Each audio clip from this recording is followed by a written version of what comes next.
For me, it really is that little girl that went unseen for a long time. Yeah. And it's through God embracing that identity of a daughter again and realizing that that daughter is now a queen that has a calling in the kingdom.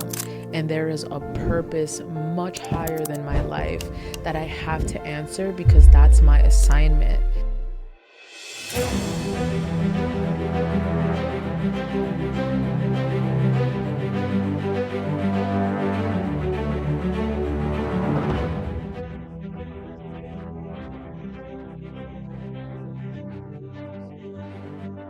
Hello, everyone. Welcome back to another episode of Rebuild and Rise. I am your host, Micah Smith, and today I have someone very special with me. And I'm actually going to let her give you a little bit of an intro, but this is a very special person to me. I had an opportunity. I actually saw her on Instagram. And so, of course, I stalked all of her photos and all of her videos. And I'm scrolling through and I'm like, this young lady is really exceptional. And she was doing a lunch and learn or masterclass session with people that I knew. And so I was like, hey, are you interested in doing an interview? I want to see if you would be a good fit for the podcast.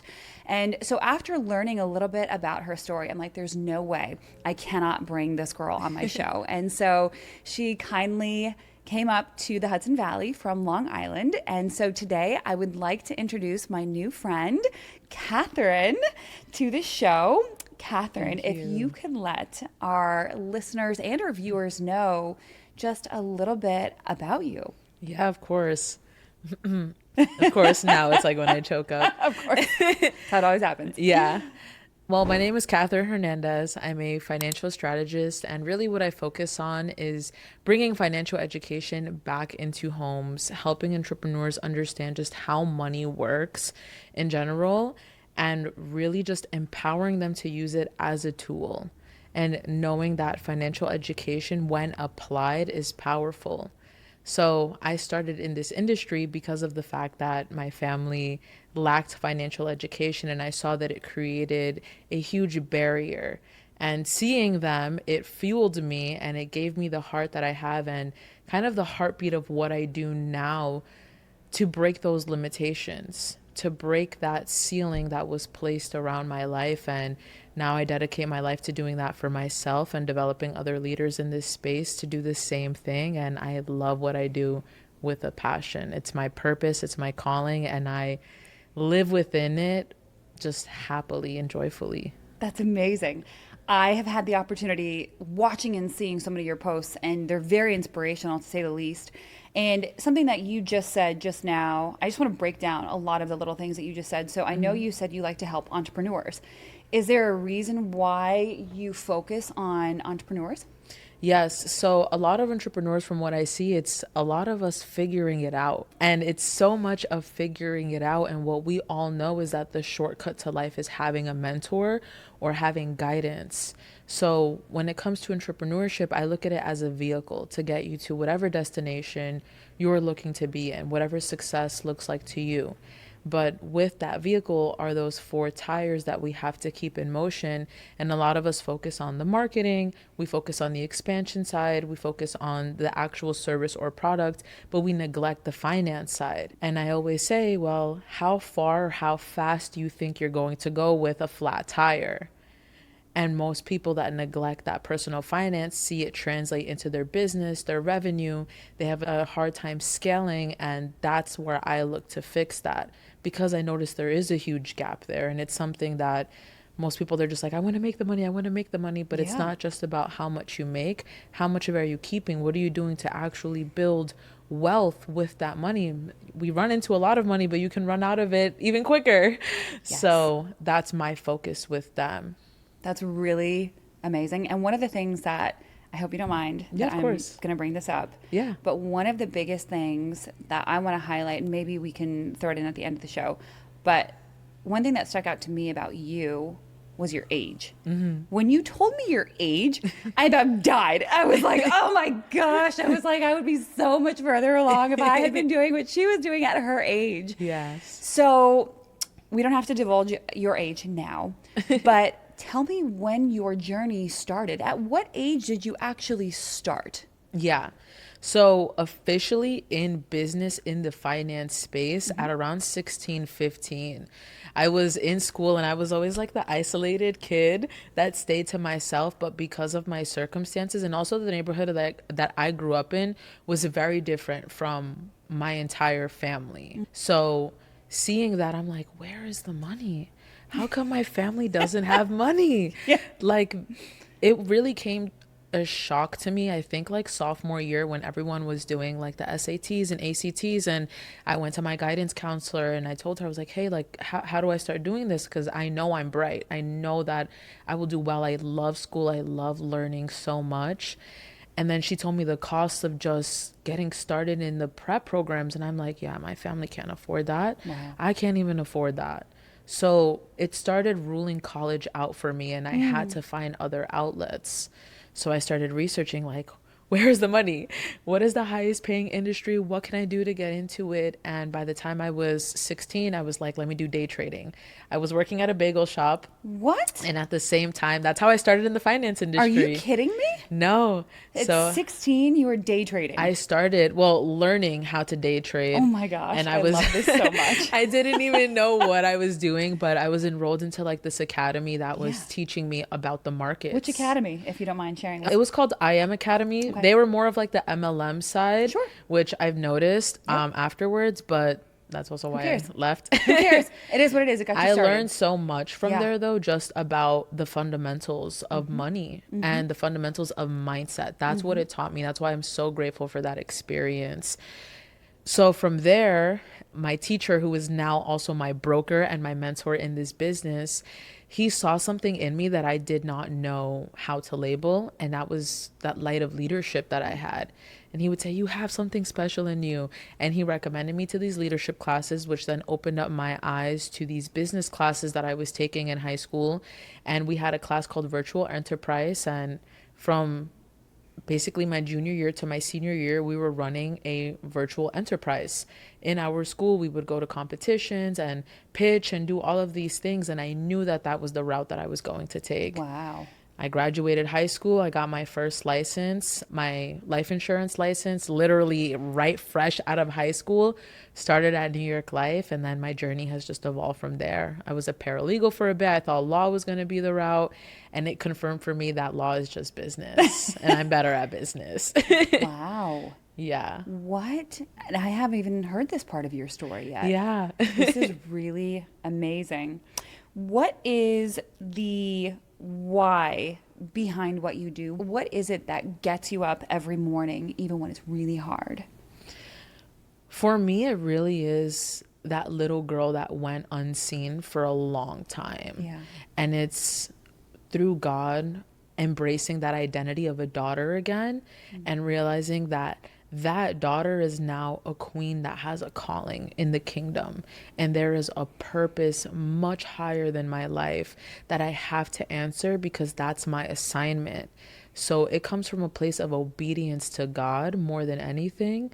Because I know, just like Moses, a lot of those seeds, when he was leading the people to the promised land, he himself never saw the promised land. And for me, that's what that feels like. It's, I can plant all of these seeds for these people. I can lead them on the path. And even if I don't see that promise that God gave me, I know that I'm leaving a legacy. I know that I'm building dynasties beyond myself for other people. And it fuels me, even in my, especially on my darkest days. You know, entrepreneurship is adversity on speed, basically. Yes.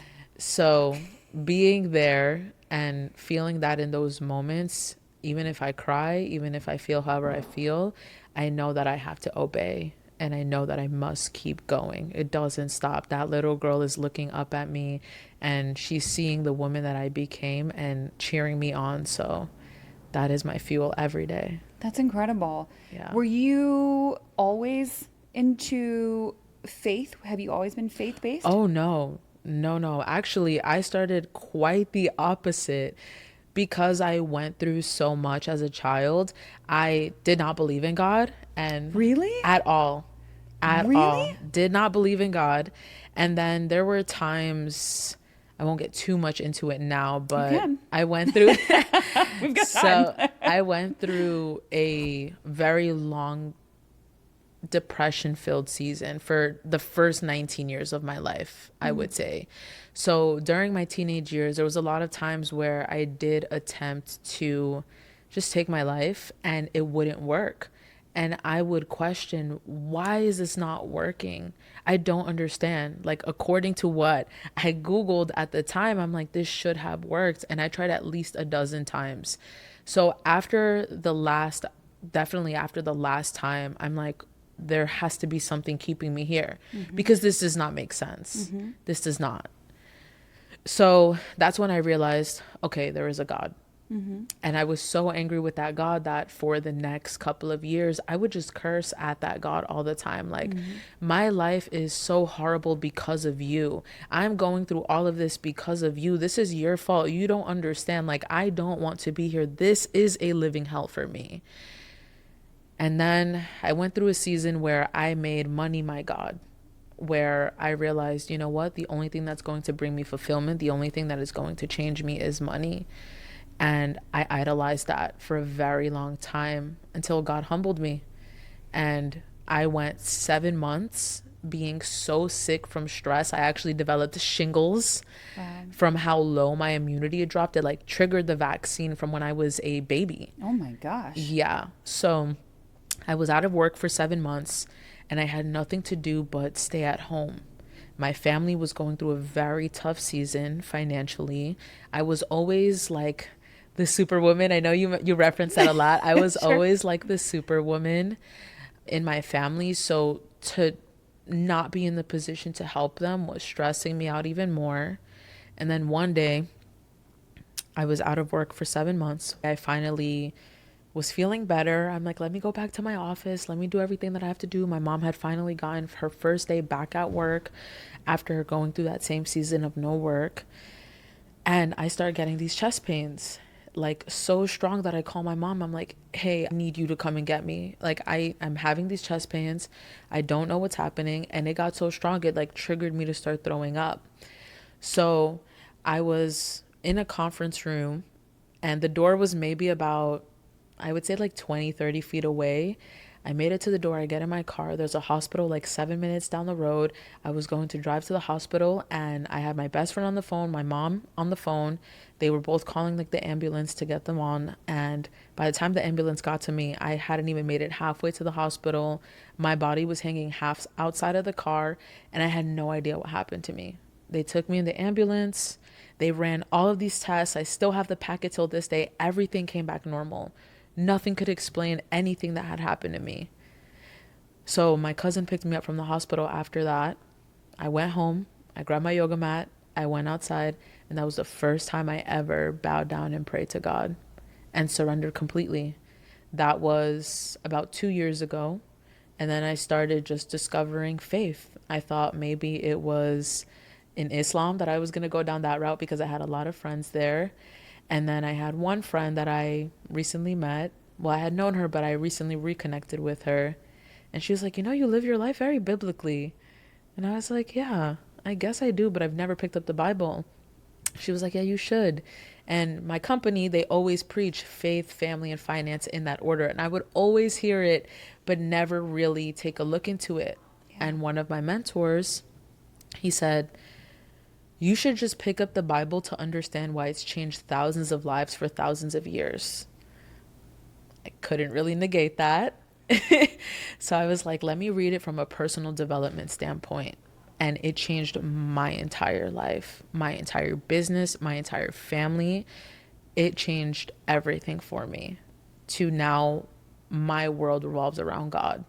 Everything revolves around God. Faith is the foundation for every decision that I make, every word that comes out of my mouth, every place that I'm positioned to be in is God and in His will, in His alignment. So I recently got to this 2 years ago, if that, really like a year and a half ago. And He's raised me up in leadership. Now I also lead a women's group for my church. I also am just so focused on my business becoming my ministry that every single decision that I make the final decision ultimately is co-signed by the creator, co-signed by God. With his stamp of approval, I'll move forward and do everything. But that's pretty much a summary of how I got here. Incredible story, Yeah. number one. And so articulate, so well spoken. I mean, you had me, I'm trying not to ruin this beautiful makeup that was done for me a couple of hours ago, but I cannot believe that you are the person sitting in front of me now versus the person you were just a couple of years ago. I like just hearing that is something I can relate to from having gone through my own personal struggles and facing my own personal demons. And I am just beyond grateful to be sitting next to you right now because you are such an inspirational woman, and I can very clearly see that you have such a divine purpose. And Thank it you. is amazing to hear this story because it's just God moves in such amazing ways, and you have such a big purpose. And I'm so excited to continue to watch on the sidelines and hopefully side by side with you Of course. as time goes on. Because my goodness, if people just only understood, right, just how purposeful their lives really are, and just really what God intended us for. So there's so many things that you, and I'm completely going off script. I haven't even asked you any of the questions that I had. I'm just going off of what you're saying.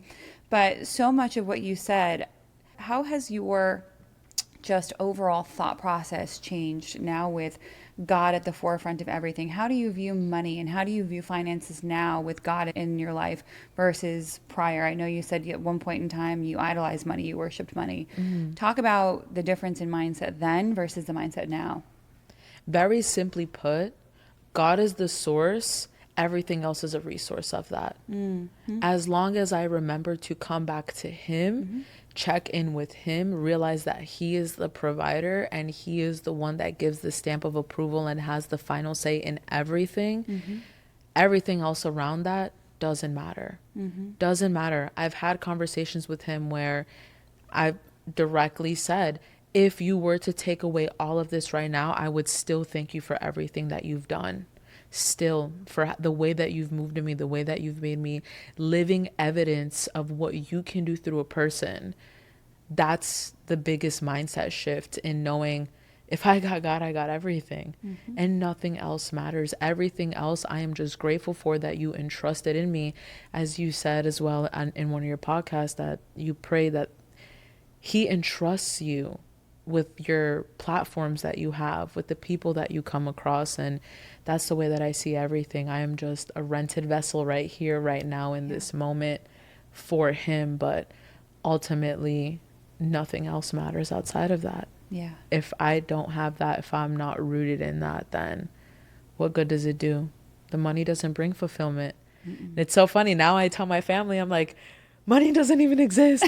It's not even a thing. It's not even real. It's not real. It's nothing compared to the love that God gives you. Like He filled such a broken vessel, you know, like someone that had, I was like a strainer with all the holes at the bottom of my cup and trying to pour into others when I had no abundance myself. And now I'm in overflow because my source is from heaven. He's an abundant God. He said, if I want the nations, I can have the nations. So why not? I'm not playing local. I'm playing kingdom.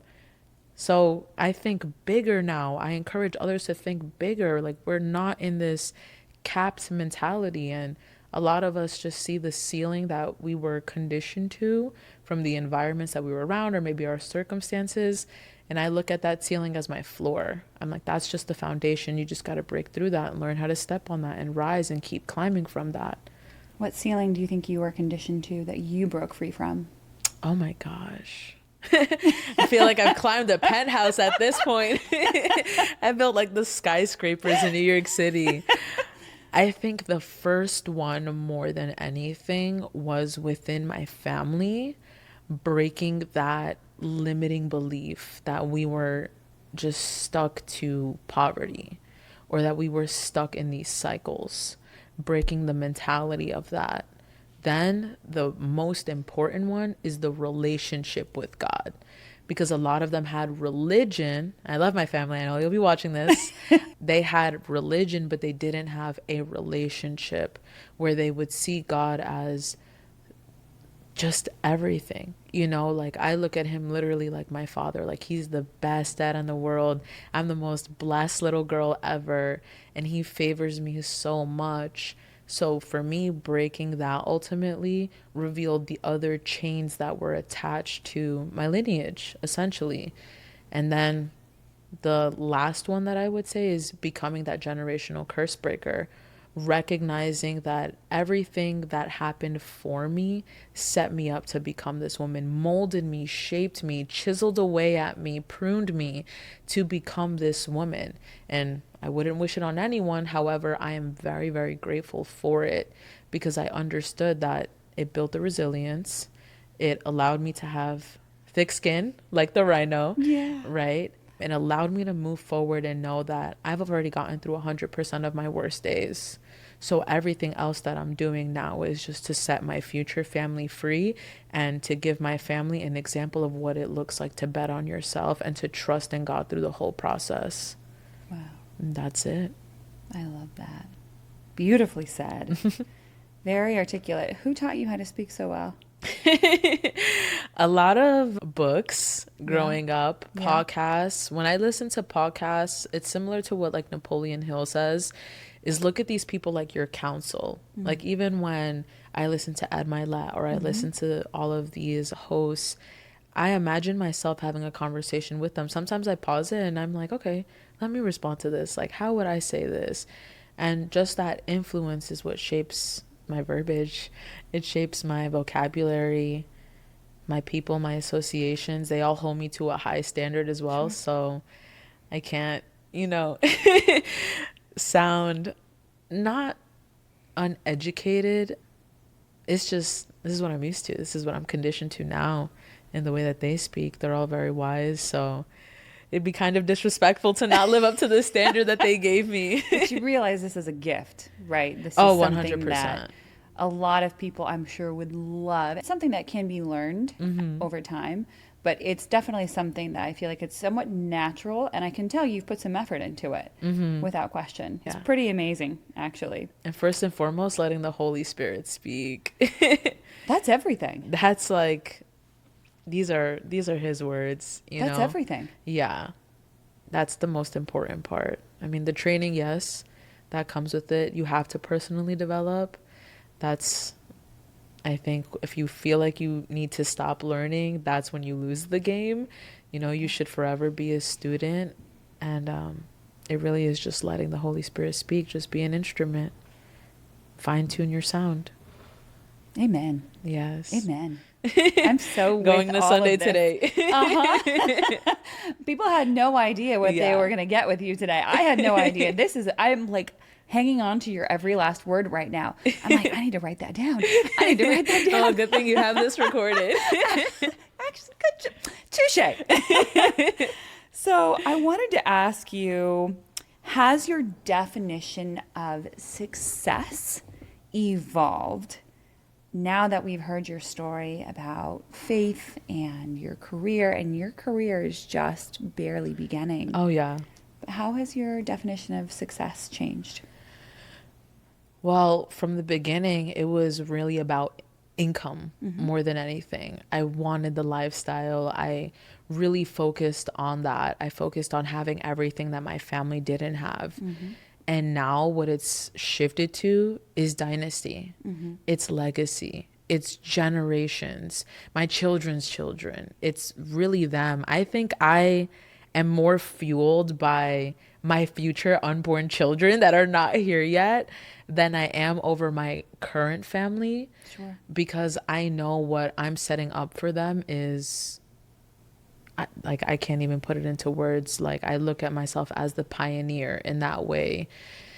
And it really has just transformed into impact. It's no longer, okay, Kat, what can you do for yourself? How can you create this wealthy lifestyle? But how many lives can you impact while you do this? What change, what imprint are you really leaving in this world?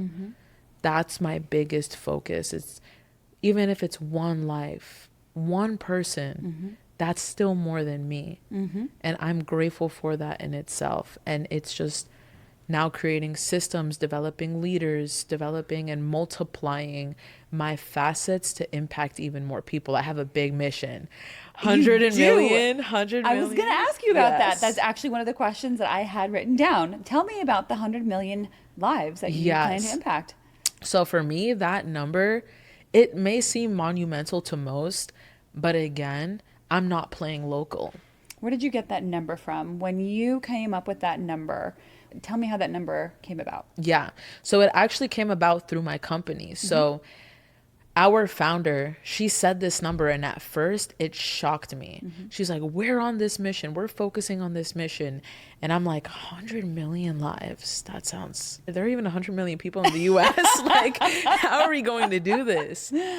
And then I had a friend, he reminded me, he said, well, think about the butterfly effect that you've already created with people that you haven't even met yet. Yeah. There are people that sometimes I go to networking events and they have me on social media, and then they tell me these stories, or business partners that I have, clients that I have, they tell me the stories of the little seeds that they planted from me initially planting that in them, and then they're blossoming and the fruit that they're bearing, that you start to see how quickly things start to multiply and how easy and obtainable it is to get that number.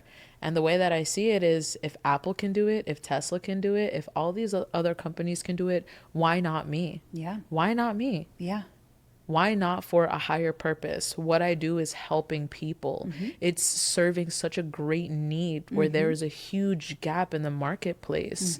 I'm empowering people. I'm creating business owners. I'm creating generational wealth. I'm changing their families the same way business changed mine. Yeah. So the mission should be 10 times easier for me. I also have the opportunity of time, since I'm in my early 20s, to be able to help people out. And although I may be young, I'm not lacking experience. Sure. I have so much from the people that have decades of experience that they've poured into me. And now I'm like this compressed little robot for them. But it really helps me envision that nothing is impossible. There is no limit. He said I could have the nations. I repeat that to myself all the time. God said I can have the nations, so I am claiming the nations. I just need the belief of a mustard seed, and I have even more than that. So everything that I have prayed about and have wanted has come to fruition. So I know that it's not out of the reach. And I also know this because I've had people, literally random people, have come up to me and pretty much prophesied over me and said, you are going to lead thousands of people through Christ through your ministry. And at first I'm like, what's this ministry? Yeah. Then I realized the ministry is my business. So as long as I stay obedient to that calling, as long as I remain disciplined and focused on that, seek the kingdom first before all things, all will be added onto me. So there's no stress with that number. I'm just like, okay, how can we double that now? 200 million it is. Yes. Like, let's obtain that number just so it's a mile marker, and then let's go and let's do more. Let's do more. Why not? There's so many people that need us. Why not? That's legacy. I love that. Yes. So I wanted to ask you, because you have so much good content on your Instagram. Like, I'm always checking your stories. And so one of the things I wanted to ask you about is, I think there was a post, and it was around the biggest secrets that banks don't want people to know about credit and building wealth. Can you please divulge some great information for us here? Yes. Oh my gosh. So I was actually thinking about this the other day because I'm creating content. Yes, I love your content. Constantly. Yeah, I love it. So I was creating this post where it's, most people don't realize that the wealthy leverage their assets for lines of credit and loans because you can get it for a lower interest rate. There's also possibilities of getting this money tax free. So it's about leveraging your assets, using other people's money, which is credit.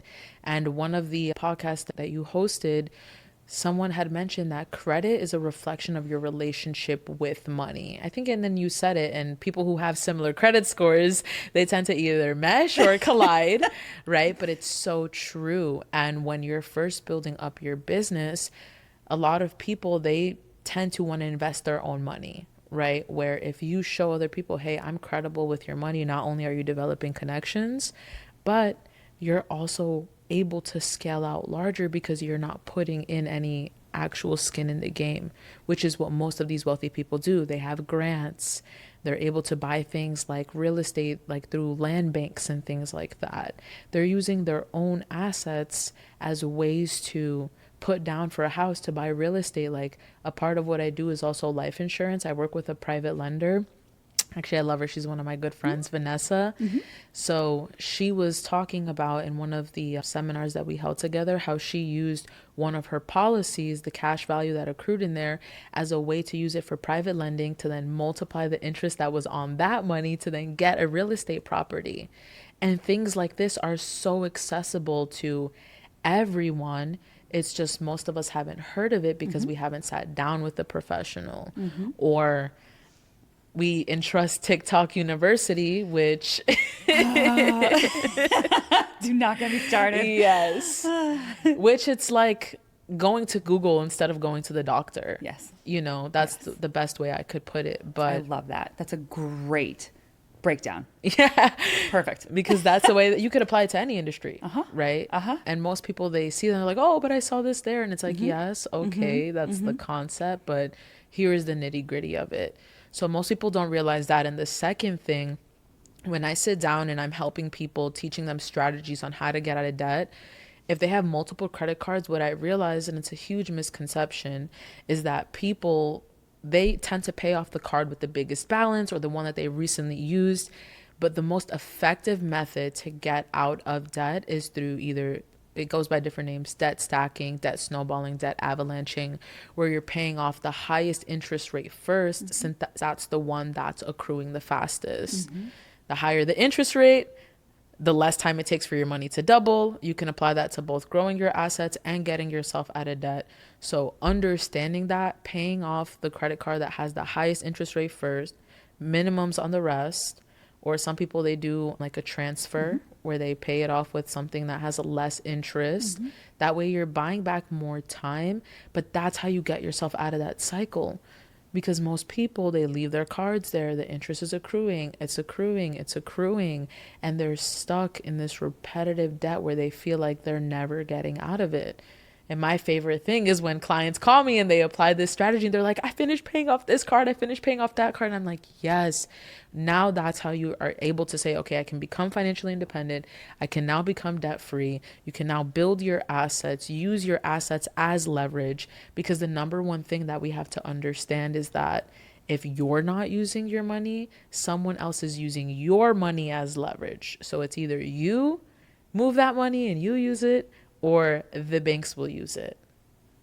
And you have complete access. You don't need thousands of dollars. That's what I thought at first too. I'm like, my family has no wealth, no wealth. I don't know if combined they made six figures, you know, which is sad to say, but it made me realize it really was just that barrier of financial education, knowledge that we did not know, that we didn't have access to, that schools didn't teach us, that Wall Street wasn't going to come in and knock on our doors because we're not making $500,000.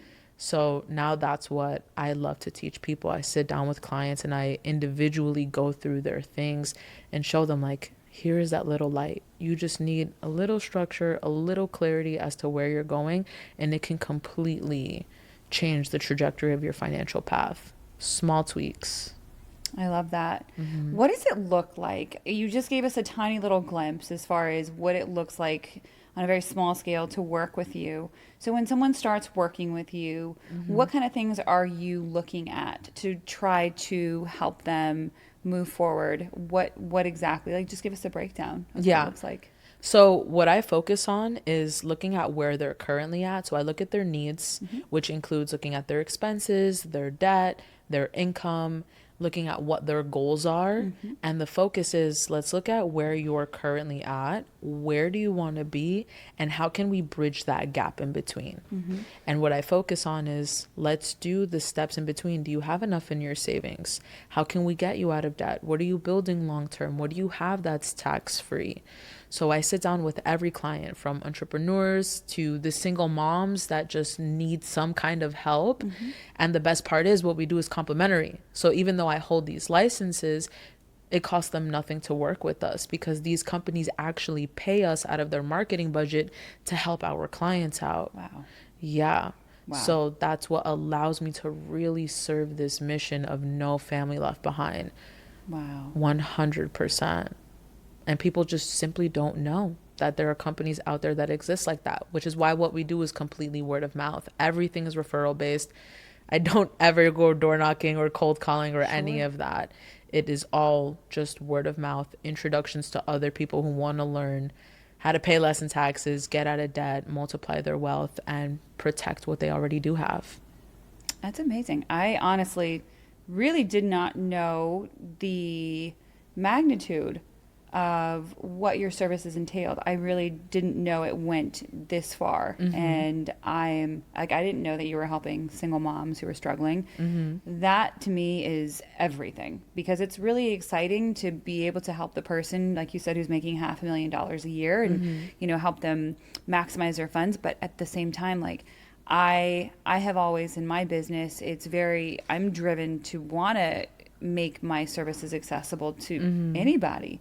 And I love that you're making something that's so important so accessible. I think that's amazing.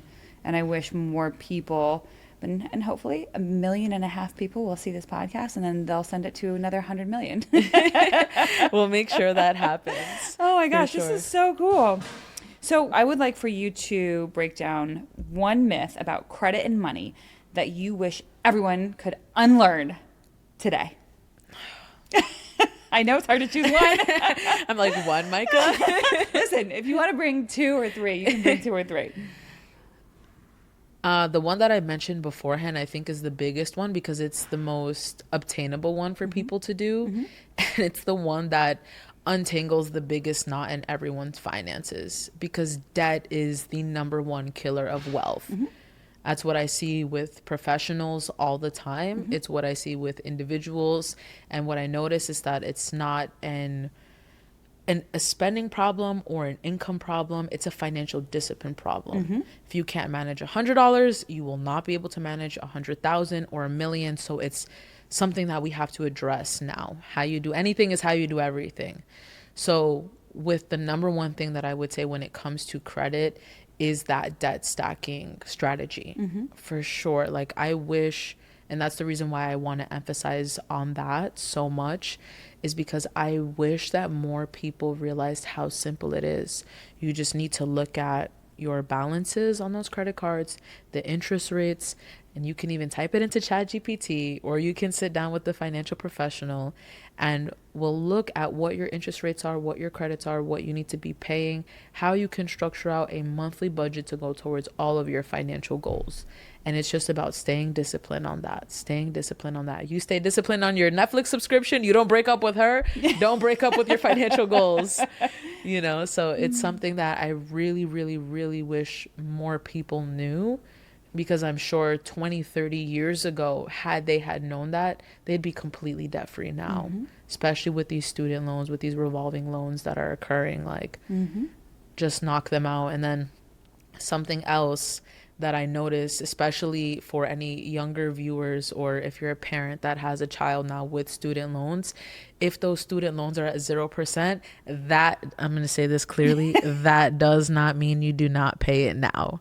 Like, a lot of people are just leaving that because they're like, oh, it's not accruing interest.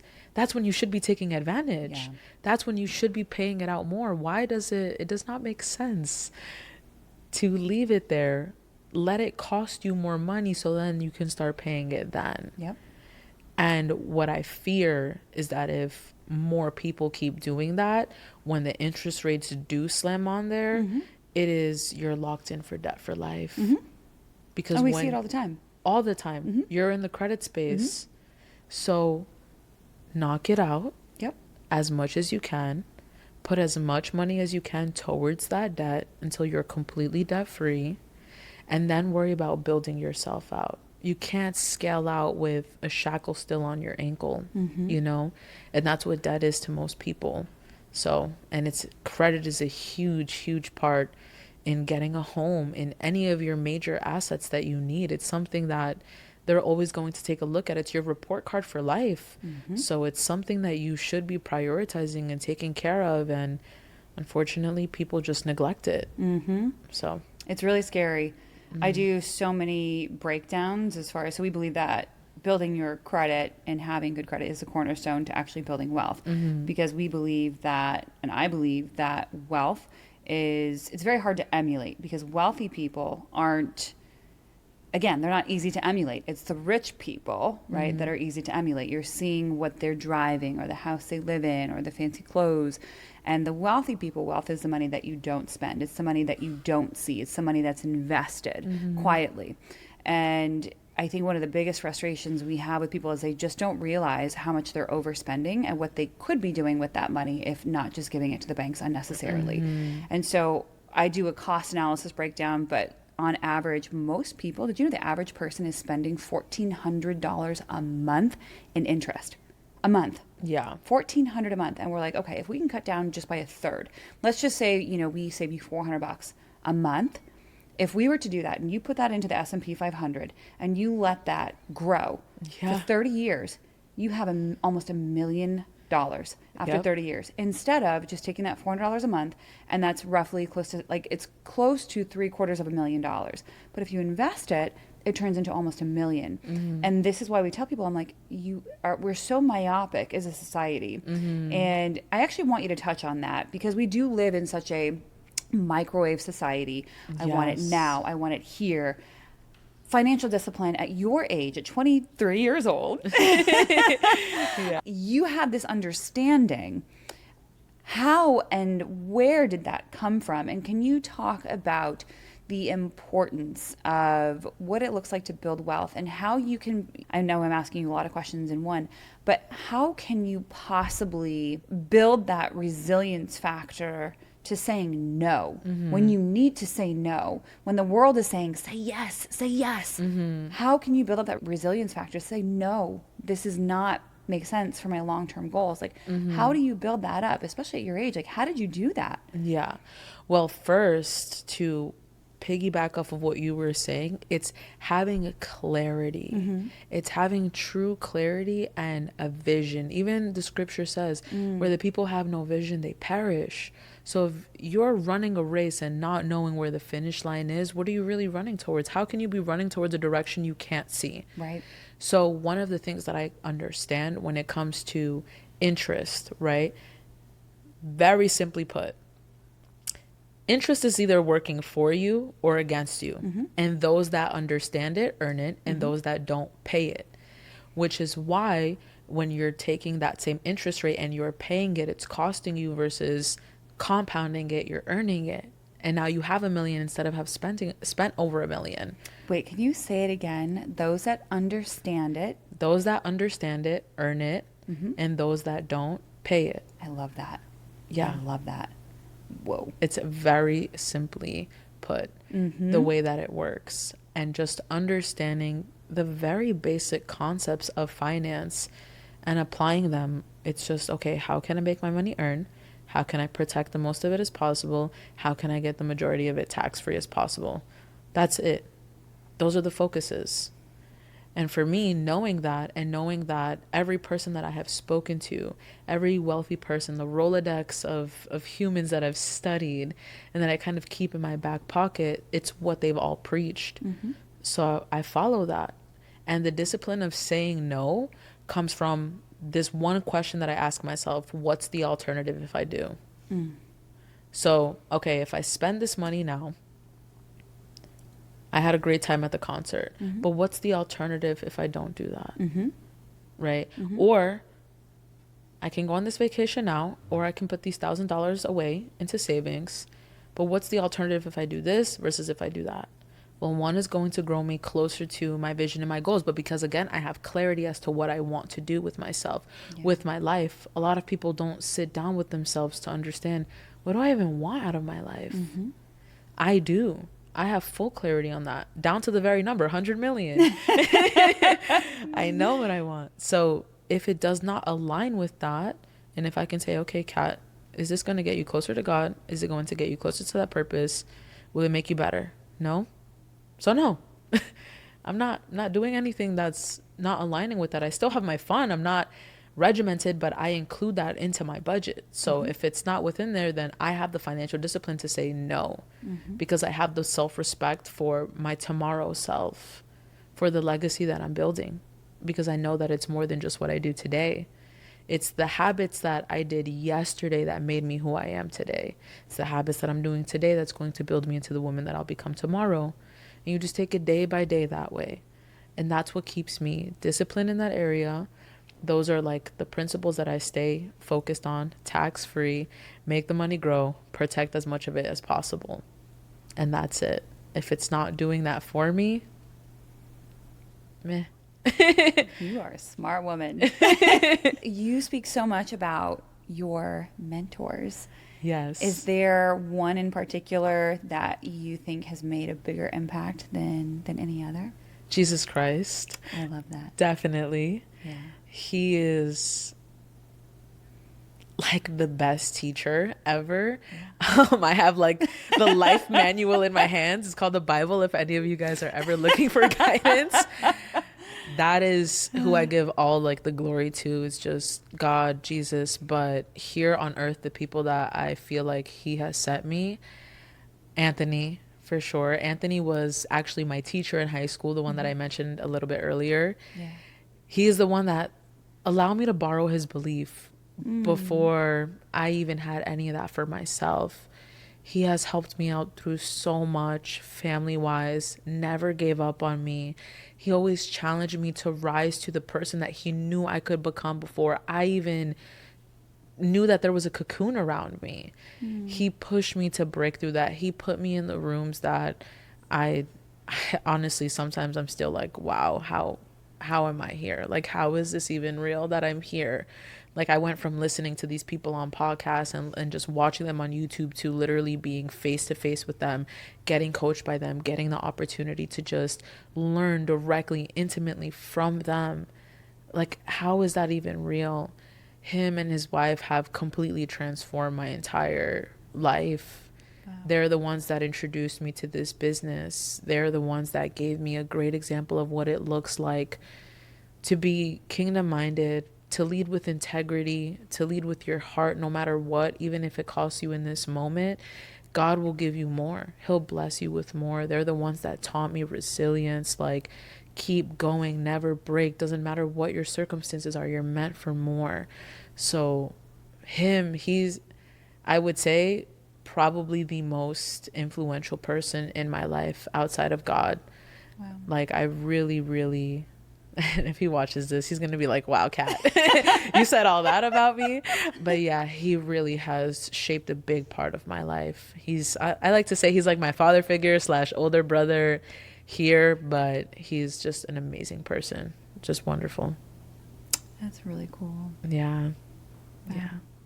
I am so grateful that you're here. I really didn't know how much of a treat this was going to be, but it's amazing to me. And it's just bizarre to me how I was just drawn to you. I happened to be looking, I don't really check Instagram very often. And I was looking at Chelsea's stories and I saw that she had done an event with you and another young lady. And I don't know what it was. I don't know why I felt drawn to you. This is the craziest thing, but that's just how God works. Yeah. He just draw you, and I'm amazed. I'm amazed. I'm amazed, and I can thank see you. Him living through you, truly living through you, and speaking through you. I mean, Thank it's you. it's beautiful. Thank you. It really is, and I love how much I just feel like scripture is written on your heart. You can tell when someone's reciting it versus when it is just written on their heart and they're pulling from their heart, right? So I can't say enough good things about you and the message that you have to share And it is such an honor to sit here and actually be hearing all of this for the first time myself. Oh, thank So you. I can attest how awesome this is going to be for our other listeners as well. So I did want to ask you a couple other questions. I Yeah, wanted of to course. ask you, for those people who are listening who are struggling right now, because we know that there's a lot of them, I want you to give just one message of hope, because and you meet these people every day. You Yeah. were that person, and to that person who's sitting there struggling, thinking maybe they're in a place like you were many years ago, a few years ago, and thinking this is the end. There's no purpose for me here. Um, Side story. So my husband is a captain with the state police, and so he sees stuff that people just aren't aware of that happens every day. And I will condense this story, but long story short, there was a manhunt for a gentleman who was threatening suicide, and it was literally over finances. And he had maxed out all the credit cards. The last thing that he had done is he bought a lottery ticket before he committed suicide to try to hopefully somehow, and he stranded his family, a woman without a job, his children at home, and he took all the money they had, maxed out every credit card they had. Like, I mean, it was a really sad story, the bit of information that I got from my husband. But we see finances cripple people. We see bad choices ruin marriages, ruin homes, leaving children desolate without food. To those people who are feeling in a rut and they're stuck and just like there's nowhere to go, what would you tell them? As someone that sits with these kinds of people, but more importantly, as someone who's always been surrounded by that environment, and this is a cultivation of what was the best case scenario of that environment, I would say there is always a light. There is always a light through that darkness. And sometimes that light requires you to just do a little bit more digging, a little bit more research. But if you have the will, there will be a way. There is always a way. Always. It's something that I wish, honestly, somebody would have told my parents, that there is a way. It's so sad to see how many families, how many couples, marriages devastates them, finances. But I think that if you have a strong will, because what it took was a strong will for me to change that situation, I found a way. And what I realize is that sometimes people just don't know what path to take. They have the path of, here are my debts, here are my struggles. I have no money coming in. I'm living paycheck to paycheck. I don't even know how I'm going to make rent. I don't even know how I'm going to put gas in my car. And I've been there. I have been there. But to keep the faith and know that at the end of that, there is a light, and just keep looking towards the light and don't look at the water that's drowning around you, and go to the people that have gotten themselves out of that rut. That's what taught me, okay, there's a possibility. I just have to have faith. I just have to have faith. I just have to go to the people that have the knowledge and know how to do this, who can help me. Because there's always somebody out there that's willing to help you. Always. You don't have to feel like it's you by yourself. It's you alone. It's you versus the world, you and your debt.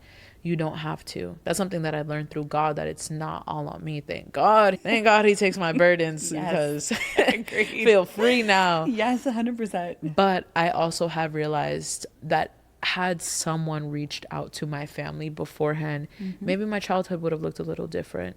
Maybe the relationships that my family stayed in would have looked a little bit different too. And it's just a matter of getting, like, that just fueled me up even more, because I know that there are people that are still struggling out there that I have not gotten to. And I know there are people that are feeling like that and are just waiting for someone to say, hey, here's your sign of hope. You can do this. You can do this. You can get through this, and let me show you how. So to anyone that's listening out there, even if it's not myself, just know that there is someone out there that will help you and that will figure out a way how. They have been through that. You're not alone in that situation. There is always a light. And if you just take a bet on yourself to figure it out and really commit to just your will to figure it out that way, watch your life transform in a year. In a year. I even heard the podcast with, I believe her name is Michelle, shewill.info, right? Yeah. And she was talking about how she went from welfare to now building this business to being an author and having other endeavors. There's countless stories like that. And it just takes endurance. I know it's hard, but that's what's going to build you for that season. So that's what I would say to them. That's what I would wish someone said to my family. Yeah. Powerful words. Powerful words. And they come from the heart. Yeah. Really nicely said. Thank you. So, the last thing I have for you is I want to hear from you. What excites you most about the future? Oh my gosh. Oh my gosh. There's so much. Like now the light just like went up. I know, I saw it. I'm always stuck in between this place where it's like, I think so ahead, but I'm also just like, if I can just get to tomorrow, I'm grateful. Sure. Like if I can just wake up tomorrow, I am so grateful that I get Sure. another 24 hours. But really, if I'm being truthfully honest with you, it's getting to be a mom. Aww. Getting to be a mom, getting to be a wife, like there is no title higher for me, no CEO. There's nothing higher than that title of being there for me, getting to see like my little babies. I want 12 of them. 12? But we'll see. That's all? That's it? I know, right? Only 12? Yeah. You're 12 disciples. That's what I always say. I'm birthing the disciples. But I really Oh, just goodness. want that, and to just know, okay, Kat, you've built the foundation. You can just enjoy life now. You can now really live out the life that you have been trying to create for all these years. You can just tend to someone and care for them and pour your love into them, because I have a lot of love to give out, and I usually give it out to like the world because they need it. And that's what God calls me to do. So Amen. that's what I just do. But that to me is everything. That fuels me. I just can't wait. I look forward to it so much. And that's why I grind so hard in this season, because I know like once I'm a mom, I'm taking a step back from this. And that's the point of having my businesses be automated now and scaling out this way while I am young. I'm like fighting against the clock to do this. But yeah, I just know it's going to be worth it. I look forward to it so much. I can already see it though. Yeah. You're going to be the most amazing mom, amazing I wife, can't wait. amazing entrepreneur, inspirational, changing lives across the globe. Yeah. I can see it now. You and your little 12 disciples. Yes. And I can't wait for them to just come to the speaking engagements, come to our conventions, and just watch me up on stage. And a moment that always plays in my mind is getting to also have my mom and my little sister with me on stage, sitting them right next to me, and having the people in the crowd just raise up if I've ever impacted their life or their family, and just seeing like my mom made the sacrifice to come here, and she may not have accomplished the American dream, but that seed that she planted for me led to a monumental change. So that kind of goes back to like what I would tell people too. There always is a light. There's always a light. My mom, she doesn't see that light right now, but in that moment she will see. She will see what her yes led to. What her staying through the resilience, her going through and enduring what she's enduring, what it'll lead to. And yeah, it'll all be worth it. It already is. Wow. It already is. Yeah. Beautiful. Thank So you. beautiful. So genuine. So authentic. Yeah. I really appreciate you being here. This Of was course. amazing. It was an to say the honor. least. And so, if you could just tell all of our listeners as well as our viewers how they can find you.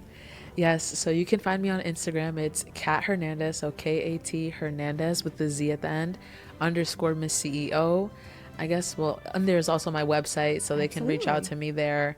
And yeah, I'm here to help serve anyone that looks forward to working with me. So I'm excited to connect with these guys. Yes, Yes. absolutely. And we'll put everything in the show notes too so Yeah, people can find you easier. of So course. thank you so much for being here. It was Yes. truly an honor and a privilege to hear your story. And I'm Thank you. excited to spend more time with you. Yes. I Um, can't wait. Amazing. All Yes. right, guys. Thank you so much. I am Micah Smith. I am the host of Rebuild and Rise. We'll see you next time. God bless.